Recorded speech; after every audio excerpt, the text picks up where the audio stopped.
Welcome to The Lens with me, Sarah Travers. The Lens is a business in the community podcast in partnership with One Young World. I'm thrilled to introduce our guests today. They are Rebekah Wallis, Director of People and ESG at Ricoh UK, a leading provider of integrated digital services designed to create an exceptional employee and customer experience for people and teams wherever they are. And joining us from Toronto in Canada, please welcome Miranda McKie, founder and CEO of McKie Consultants, an organisation that optimises people and product strategy through data and design. Now, in this episode, we're going to be exploring creating a responsible culture, a real win for business and for people. So to find out, let's get into the conversation. Rebekah, Miranda, you're very welcome to The Lens. Rebekah, please tell our listeners about yourself, how you've come to be in your current role, and share a little bit about outside work too. Perfect. And firstly, thank you very much for inviting me. A privilege to be here with you today. So as you've mentioned, I'm the board director and I have responsibility for all of the people things and all of the ESG, and that specifically is around the community investment, environment, sustainability. So arguably, my job is all about responsible business. In terms of how I ended up where I am today, like all good career paths, it wasn't planned quite as accurately as I thought, but I finished my degree in psychology, had different plans, but then got a graduate role with a very big blue chip organisation. But when I joined Ricoh, it was actually, I joined a fairly small acquisition which was owned by Ricoh. And then over the following years, in a combination of me having my 3 children and working, the organisation grew to about 10 times its original size through a continuation of mergers and acquisitions. And I have to say that each time I was lucky enough to be the HR director that was appointed to the role. So because of the change, I've stayed here for a number of years. In terms of outside of work, I try to be, particularly inside work, but also outside of work, an advocate for people with disabilities and caring responsibilities, because my eldest daughter actually does have very severe learning difficulties. So again, that's been a fantastic learning experience for me, but also something I feel I need to share and support others in. And when I do get downtime, I love to keep fit. I love going on long dog walks in the countryside, in particular with a dog or 2. Miranda, same question to you. Do you want to tell us a little bit about yourself? Oh, for sure. I guess I started my education studying political science and business and did a minor in global engagement. So I was always really interested in the ESG space, even right out of school. But I had an interesting path when I actually entered the workforce. I ended up going into more of a data field, writing processes and policies for data governance, then kind of transitioned into other organizations. And it had this really deep interest in learning how to code and learning how to kind of take those kind of policy writing skills and apply it into the data space. And after a few organizations of doing that and really exploring the data science and data analytics space, it led me into management consulting, where I was in data architecture and engineering and doing a lot of really interesting work with global organizations. And I ended up always coming back to what interests me, which was the politics, the people, but, it's HR and our HR go-to-market business. And I ended up working closely with them. And I was shocked that a lot of the go-to-market strategies that they were doing were all based on gut feel. So coming from my background in data, it was really surprising, everything from how do we support culture at an organization, how do we support employees was all really based on focus groups or discovery interviews and not really diving into the actual data to understand the root cause of the organization. So I ended up kind of pivoting into the people analytics function and doing a lot of work in diversity, equity, and inclusion analytics, inclusive product design, and bringing in analytics in that space. And then I was kind of like, why am I doing all of this for a management consulting firm? I should do it myself. And that's how I ended up launching my own business, which is now kind of where we focus on everything from DEI analytics, people analytics, and then, of course, inclusive product design as well. So it's been a really, really interesting journey from that space, and now run a team, and we work with organizations all over the world, which is really, really exciting. And just on a personal note, I'm an avid soccer player, but obviously in the UK, we would say football. Yeah, and you're probably being quite modest too, because you've won quite a few awards and you've definitely been on those ones to watch list. You were featured in the Silicon Valley Review as the founder of the 2023 top 50 leading companies. And you're now a much sought after consultant, helping, I suppose, organizations achieve their goals. So, making that positive impact on the world. And both of you are doing that. And I'm really interested to hear your perspectives on how businesses can develop positive cultures where everyone, this is the Holy Grail, isn't it? That everyone feels heard and valued and has that opportunity to develop. Is that possible, Rebekah? Is it possible? Absolutely.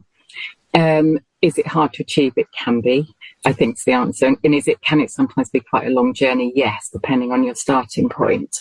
One of the reasons I continue doing what I do with Ricoh is because Ricoh's original value proposition from its founding back in 1936, quite visionary, the founder Ichimura, and he actually set up the organisation on the basis of what we refer to as the three loves. So love your neighbour, love your country, love your work, and had this even at that point, this vision of how you can use human potential to do good for the planet, but also for the people within that work. And that vision is changed as marketing changes, brand change, economy change. But still we talk even now about our vision being fulfillment through work. So Ricoh endeavours to deliver to its customers fulfillment through work, of course. What's the lovely thing about that in my role is it means we have to deliver fulfillment through work for our own employees. So you've got that alignment, which can be unusual, between, the employee value proposition and the customer value proposition. So, I can talk about examples of things we do, but I don't go into too much detail, drill down a little bit later. But certainly, I think when I said my job being people and ESG, I think that's the fundamental core of what we've done. So we would use that as one example. We use one of our big customer points and private customers, social value, certainly in the UK, is becoming a key selling point. And for some tenders, we may get up to 30% of the marking will be on what will your company do to help our particular locality from a social value activity. So what we were already doing, and it's fitted really neatly with that now, becoming that quite commercial, is linking our development programs to the team bit of that, so learning to work together, collaboration, they're pushing people outside their comfort zone. We link it with the community investment activity, which delivers within the locality of where our customers are. So actually there's a direct commercial benefit. So not only do we have the EVP and the customer value linked up, we also have what employees are doing to develop, hence improving the culture with community investment, which is your win-win scenario sort of on a number of levels. That is absolutely fascinating. And I love that from your founder. Love your neighbour, love your country, love your work, yes, because it really aligns with those business and the community principles of people, place and planet. And I'm loving now that you're commercializing that sort of social value activity. So we're really showing how a company is so responsible in looking after the area that it's in. So that's fascinating. And I'd love to drill down a little more in a minute. But Miranda, what have you discovered in both your own business and in your research about this very subject? Yeah, and completely agree with Rebekah. And especially as you said, it can be done. You can create a culture where everyone feels included and welcome, but it is hard to do. And I completely agree with that. And that's what I see at other organizations and even within our own. And I loved how you tied it into the shared value model. Where you can do good, and that doing good can also support business value and achieving business value and ROI. And I think when organizations are starting to think about how to do good for their employees, they need to think of both of those areas together to make sure that that's sustainable. What I see often with organizations that are trying to start a culture, they always start off like, yeah, we're going to do this. It's going to be great and amazing. But then it's not sustainable or it fails because, again, it's not tying into driving business value. So to give an example, if we're looking to support employee well-being and support their experiences through professional development, how are we tying that back into business value and ROI? So we can still do good and support employees and develop and grow them. But what is that going to support from a business function? And when you can tie in those lineages, what you create is more sustainability. We're going to continue to invest in supporting employees and growing them professionally in their professional development goals, because it also helps to support business value. And when I see some of these items fail, it's when we don't have those linkages.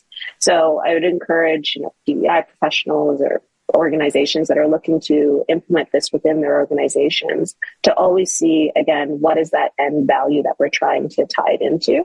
And often, the hardest point about this field, and I'm sure, Rebekah, you probably feel the same, is sometimes you have to convince people that aren't necessarily bought in to this, right? We believe it's the right thing to do, but telling people and showing them that it's also the right business decision is probably the hardest challenge when you have to convince your CFO to invest X amount on this initiative. You need to be able to tie it into that. So I think when organizations start really understanding those lineages, that's when you start to drive sustainable well-being and culture for organizations. I love that as well on your website, and I had a look at the Ricoh website, when you're thinking about recruiting, it says we're looking for individuals with values and causes, strengths, weaknesses, passions, and ideas. That's the sort of person that you want to excite and ignite and say, I want to work for Ricoh, not that I have X amount of skills. Is that really what happens in the recruitment process? You're always looking for that passion and enthusiasm first? It's a very good question, actually, because we were just having this discussion the other day about what it is that makes a Ricoh person. We're really lucky. We have good retention. We do attract good people. We don't, we're not the highest in the salary market. So we have to actually have a really good employee value proposition. We have to. So when we talk about that sort of people, those will be the sort of people where the opportunities will be there, and they will work in an environment that will support them to do their very best. I think if you're on the website, where you see, it's the opportunity to do their best as well.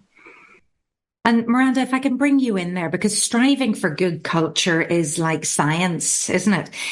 Things have to be tried and tested and perhaps failed at too before we work out what's the best course of action. But I wonder what your top 3 tips would be when it comes to really investing in the culture of your business.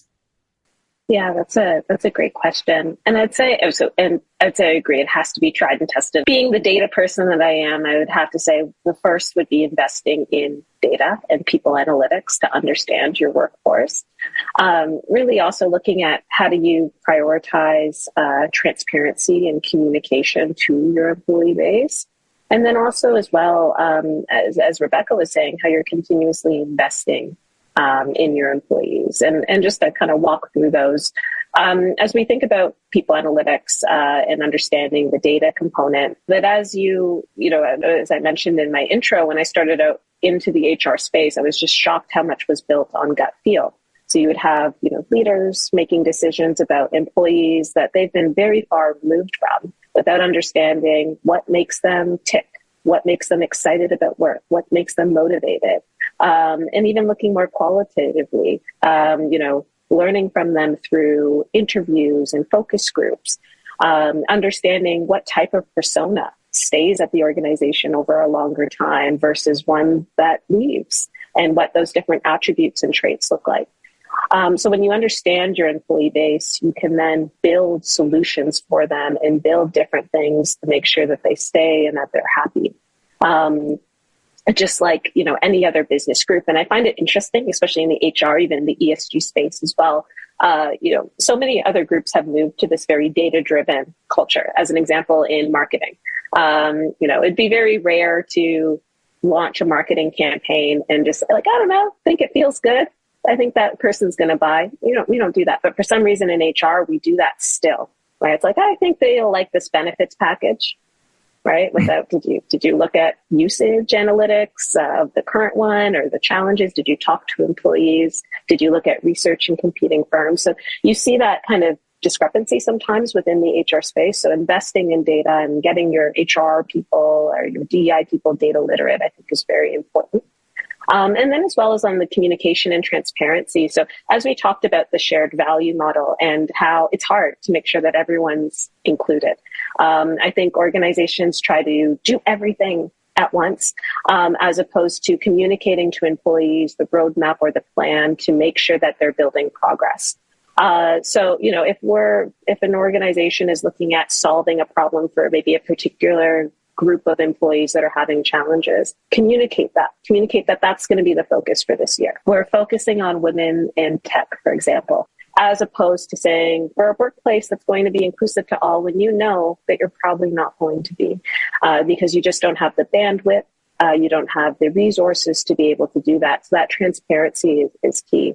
And then the last piece is making sure that we're continuously investing in employees and really, as you were saying earlier, testing that what we're investing in works. I always give the example from the product side. Could you imagine if Uber took 2 years to release a new feature? No one would use Uber anymore, right? What do they do instead? They release iteratively, they test, they get feedback, they work in an agile function through sprint cycles, as an example, to get value to their customer, and then understanding if that customer actually adopts and understands that value and likes that product, and then they go back and they fix it or they address it. So the same way we think about culture and HR has to be that way. How are we getting things out to employees quickly and learning from those things quickly so that we can take it back and then improve it and then release it? So I encourage that. What I often see in the space is these long strategy roadmaps. It's 2 years to build the strategy. And then what happens? Ideologies change, needs change, and then that strategy is no longer applicable. So those would be kind of my top 3. Yeah, and it is so interesting too that the talking about the people analytics, the talking about the data, it seems counterintuitive almost, doesn't it? Because there's probably me would still have that gut instinct and want to see the whites of someone's eyes, have a conversation with them. But I suppose there's so much more going on there. And, can we really trust the data, or do we still have to have the interview process? Rebekah, where do you stand in all of that? I agree with everything Miranda said, and I felt somewhat comforted by that. So when we've done benefits packages, we've done exactly that. I think, to answer your question, maybe go up a level and talking about it from a macro level. So maybe I talk specifically about our engagement survey. So we do have statistics on the survey, and you can cut them by different questions, and it will tell you so much. We've got our data there, but how do we actually decide what we're actually going to do and fix it? Because data will only take us so far. Data won't tell us why they answered in that way, and like that, or they don't like that. So I think for us, it's exactly the same thing, actually, as Miranda was saying. It's being about open, it's being honest, and it's being transparent. And I would say, in terms of 3 things I've learned over the years, it's ask the questions. So it may be as simple as what's good, what's bad, what do you change, and take that qualitative feedback. So I think that's a bit that really is where you do look them in the whites of the eyes and you do get that honest feedback. And then, what can we do to change it? How can we make your life better? If you woke up tomorrow and the world was perfect, what would that look like? And we do that on an ongoing basis, to Miranda's point. So whilst we do have that data, we meet, we have employee representatives we meet with regularly. The important thing is to make them feel like their voice is heard and they are listened to and acted on. So that's one part, is the answer questions. The second bit is listen to really understand, because I think people can make assumptions. It can be based on the data. You can think, oh, that's what we need to do for this. But actually, when you go to someone who may have just misunderstood, it's a bit like receiving a text message. You can misread it. It doesn't mean what you thought it meant. So we've got a technique. We use focus groups, but one of the techniques that's worked quite well for us is a fishbowl technique, which some of your listeners will have heard of, where our employee representatives will sit and have a discussion, and our board members will sit outside effectively and listen, but they're not allowed to say anything. It's their most frustrating hour or 2 hours of their life, I think, but until they can't say anything until at the end, and then they can speak, and then they can ask questions or clarify. And the purpose of that is that obviously if you've got a senior person, potentially they're going to railroad the conversation or say, oh, but did you not understand that? And just actually listening works really well for us. And that helps us formulate what should we do about it. And the other thing, which again, is very easily forgotten, and Miranda touched on it very much, is act on the feedback, but keep people informed. So I quite like the one about people have heard it before. You said we did, but also you said we didn't. And this is the reason why we didn't, but we did look at it. And it's just that honesty, that transparency. And if you're going to ask people questions and you are going to listen to the answers, and then you don't tell them what you've done with it, they're not going to answer the questions in the future. So it's just that continual circle for us, and making it very human. So really what we're talking about too with retention, great to hear how Ricoh is retaining its staff. It's all got down to the issue of measuring culture now. So we're measuring the culture of an organisation. And again, for our listeners now who are going, well, where do I start? How do I do that? Talk me through the process, Miranda. Yeah. Okay. So great way to start. So there's, depending on the size of your organization, I'll just talk from a bit of a data perspective. So there's different tools and techniques that you can do. So Rebekah already mentioned, engagement surveys as an example. And then if you're familiar with the HR process, maybe you're familiar with the employee life cycle. So you have recruitment, onboarding, professional development, retention, and then offboarding as an example. And in HR, there's actually systems pretty much tied to every single layer of that employee life cycle. That's where you start to go for that data to understand, what's going on within the organization. As an example, do people of color take more professional development programs than non-people of color? And are they being promoted at the same rates as non-people of color, right? So that's tying it into different areas across your employee lifecycle. That's just an example. And then as Rebekah said, you couple that with some of the employee sentiment surveys. So do people of color have issues with the organization's professional development programs? Okay, so now you have all of this data and this context to get started with. You understand kind of those areas maybe that you want to start to dive in deeper. Let's say I'm just going to keep using professional development as the example, and you notice that that's an issue. That's when you, as Rebekah was saying, you do the fish bowls or the focus groups to then dive into that with those groups of people. So what is it about professional development that's a problem? Why do you feel that it's not meeting your needs, et cetera? So you start to get the more of those details instead of just starting with, I don't even know where to start. How do I even, there's so much data, especially in HR. What areas do I focus in? So that's kind of a way that you can get started with kind of looking at data and trying to understand that. And then you also want to couple that with external research and external data as well. I find, especially in Canada as an example, I mean, our data is the best externally. That's a whole other conversation. But it's good to understand, what are other organizations doing? What do the benchmarks look like in terms of the representation? I see this all the time in our field where organizations will say, oh, we need to increase representation of, I'll just say people of color in leadership positions. And then you'll say, well, did you look at the pipeline of, people coming in from universities and colleges? And so they have these really ambitious targets, which I think is fantastic, but they're not realistic. So then they fail on those targets. That's why looking at that external data is so important to understand where you stand. And then you can make actual plans that work and that are relevant to the employee base because it's backed by data. Rebekah, have you found that that's been quite a journey for you at Ricoh to do that kind of testing of the data? Yeah, so Miranda, some of the data she's talking about would be my dream to have access to that in terms where you could actually go in and say, this is leading to this. So we do have data. We've got better at it recently. But one of the challenges, I think, I don't know if Miranda agrees, is that it's not always that easy to have that much data, depending on your size, depending on the investment, depending, on a new system and so on. So sometimes you have to work with limited data. And that's where maybe we rely on the qualitative feedback as much as that. But certainly we have worked with consultants and we've worked with them around certain areas in terms of data and benchmarking. I think is critical. The other thing is measuring the same thing again and again to see if your changes you're making are getting the results you want them to make. So that's one thing of repeating that data search or looking at reports on a regular basis.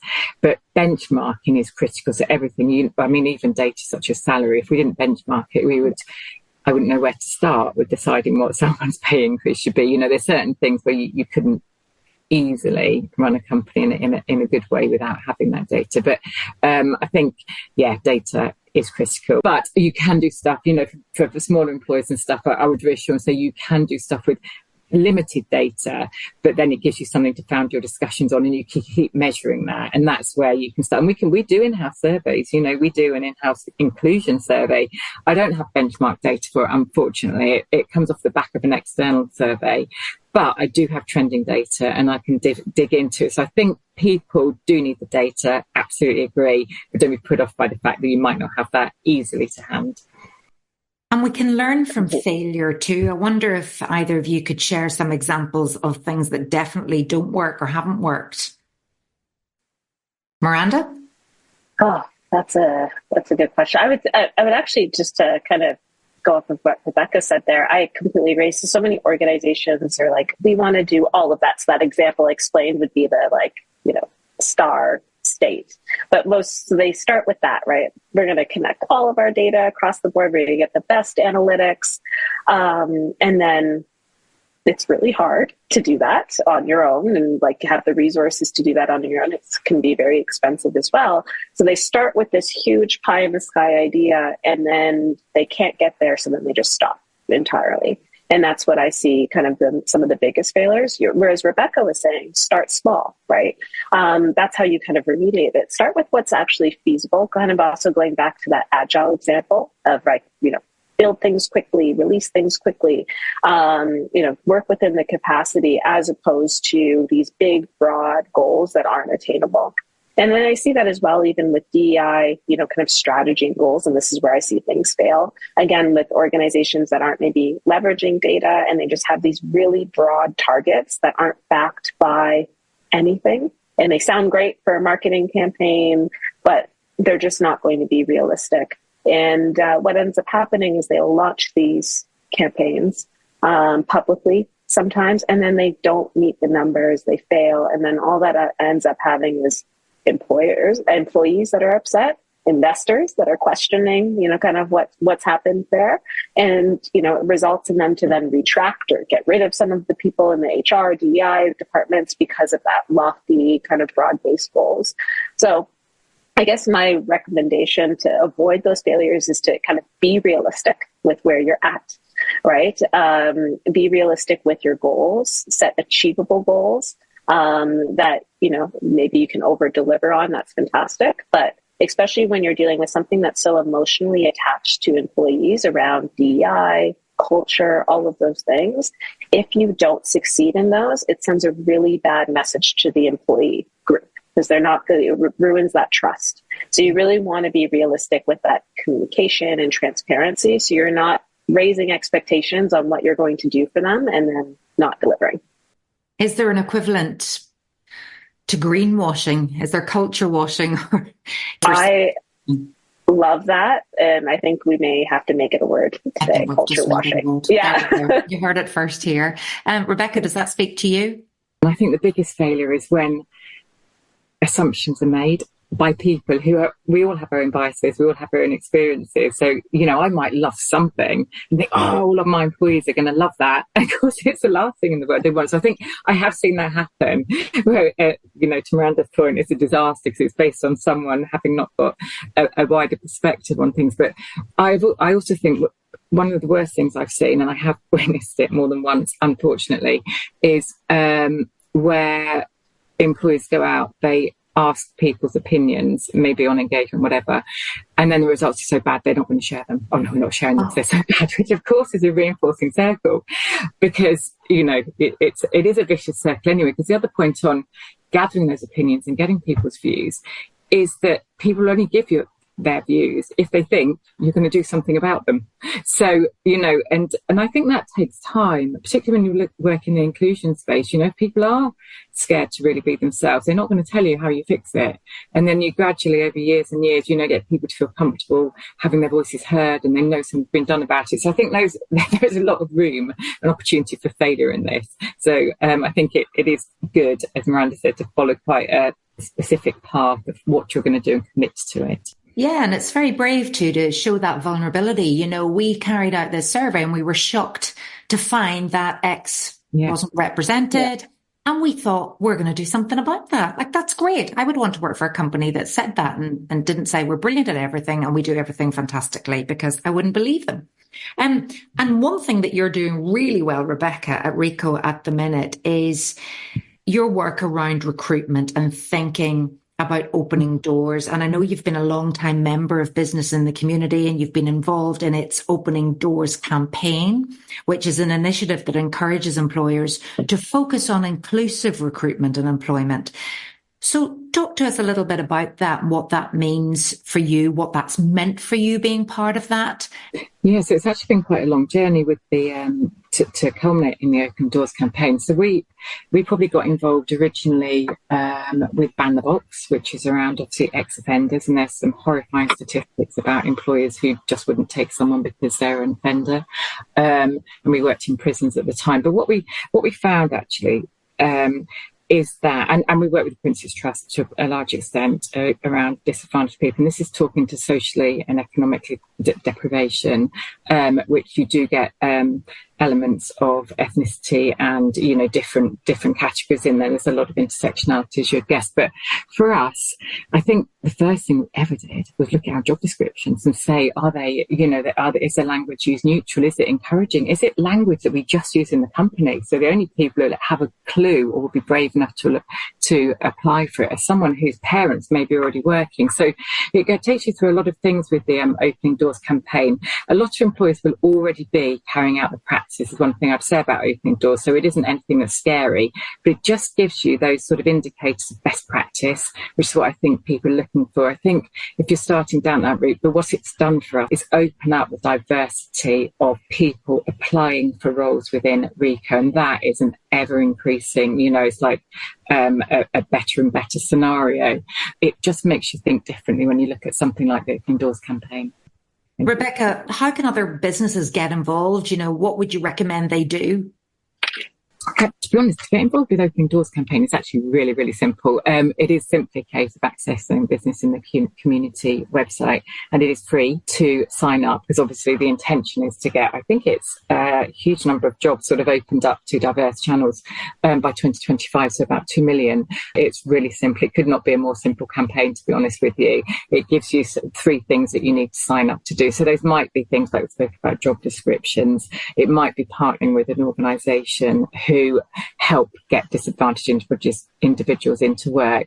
And there will be lots of organisations in any locality that people are in. Certainly in the UK, I'm sure in Canada that may well be the same scenario, because young people are automatically more of them unemployed and so on. So there is a big pool of people to work with on that. But this also covers all ages of people in terms of what they do. But just simply log on to the BITC website.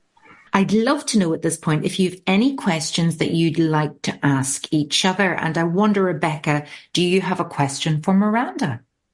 I have loads of questions for Miranda, and I'm struggling to ask just one. It's been fascinating here. You talk really fascinating. In your experience, and I know you've got experience outside of just culture and HR things, but in the HR culture bit, what do you feel is the shortest time possible for an organisation to turn its culture from what is arguably a bad one to a good one?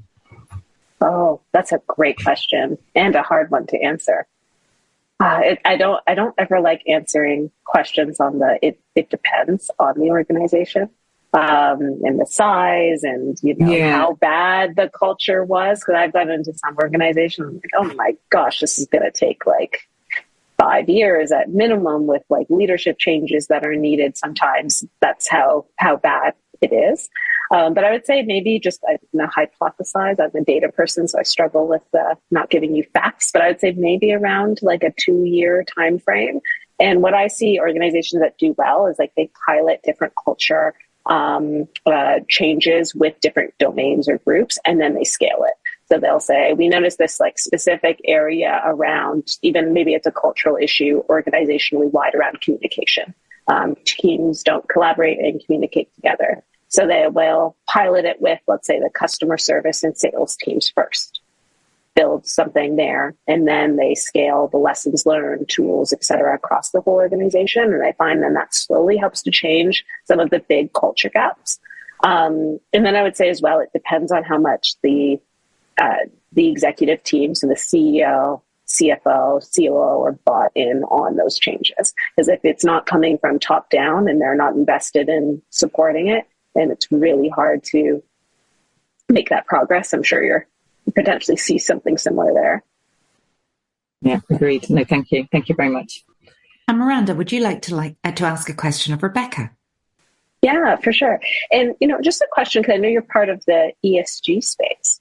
And, you know, as, you know, ESG is now so big around sustainability and some of those challenges that we're seeing across the board. Are you seeing more employees come to you with questions around sustainability and climate change? How do you guys address those? Do you have specific initiatives around those different areas? A very good question. And I would say probably even spanning back 2, 3, 4, 5 years, and this is based on data as well. So why did you join us? The massively higher proportion of younger people joining the organisation is down to our ESG credentials, interestingly. Wow. So yes, and then do they ask questions about it? Yes, they do. So we're very careful to include it in induction, in onboarding. It's probably the most frequently asked question at interview amongst the younger people coming into the workforce. And in terms of, so Ricoh, I said, great heritage, but it has been built very much around environmental credentials. So we do have a lot of them. So I think that's helped us attract people. They do question things. So most recently, for example, I questioned, so I knew we'd be asked a question about it around what are we investing our pension in? Is it ESG things? And we are. So it's a privately managed pension, but it is now because I know our employees, that's going to be of interest to them. And we share with people around our carbon reduction plan. With hybrid officing, we speak to people about the commuting mileage, scope 3 mileage we're saving as a result of that. So all the time we talk to our suppliers about how they're working with us and so on. So it is a massive part of our conversation in that context, but very much part of what employees expect from us. Wow, I think that, and especially as you're saying, I see that as Gen Zs, they really keep us in check. They absolutely keep us in check. Love those questions. Now, our listeners, if you could encourage our listeners to read one piece of research or one report that has inspired you to be more responsible, what would it be? Rebekah. This was a difficult one because there's lots of things out there, and just picking one was very hard. And the obvious answer, of course, aside from it being the BITC website and the resources and reports on there, I recently attended, we work with the Prince's Trust, the Prince's Trust Awards, which is a lovely thing. It's very inspiring. It makes you realise the good, but also the ongoing need. And I did, as a result of that, go through the annual Prince's Trust report, which gives you statistics, also gives you, ways you can help. And I just think something that is simple, it's real, it's practical. Those sorts of things, I think, for me, inspire me because they feel within reach and something that I want to do. Okay, so the annual impact report with Prince's Trust, brilliant. Miranda.